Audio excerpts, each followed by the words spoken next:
Ada beberapa kelainan sperma pada beberapa orang pria dan ini dapat menyebabkan ketidaksuburan.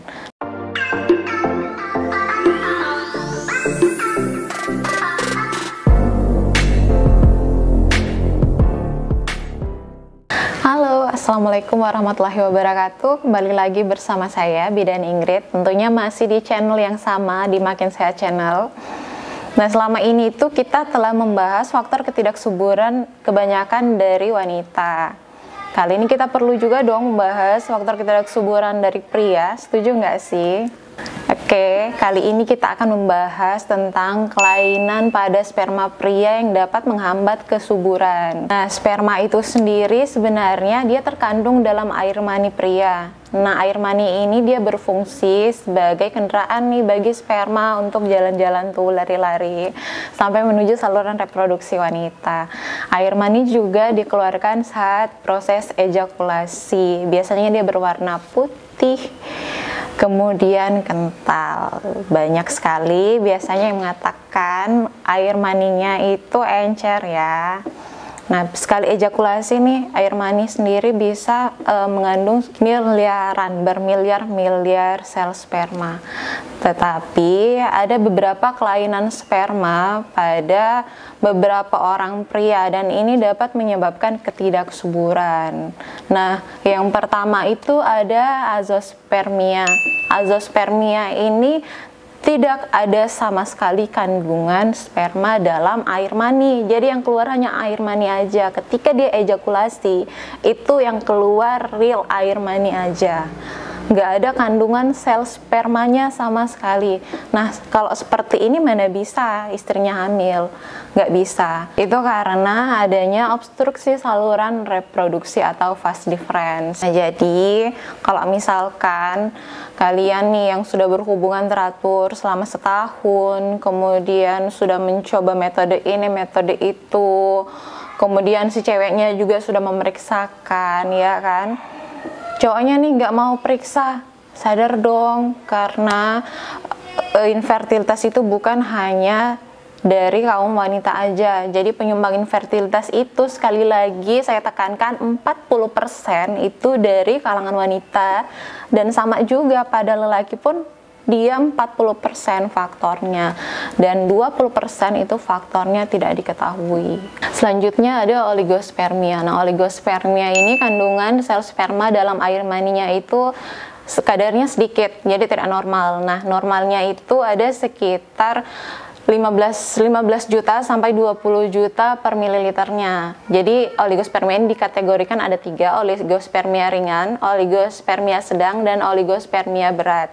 Pada oligospermia ringan itu kadar spermanya sekali ejakulasi itu mencapai 10 sampai 15 juta per mililiternya.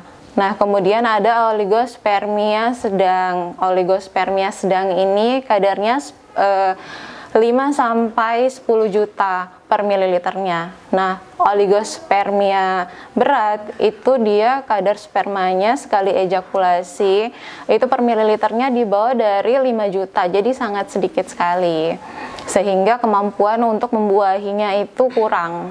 Selanjutnya ada astenosospermia. Nah, astenosospermia ini berkaitan dengan motilitas atau gerak dari sperma itu sendiri.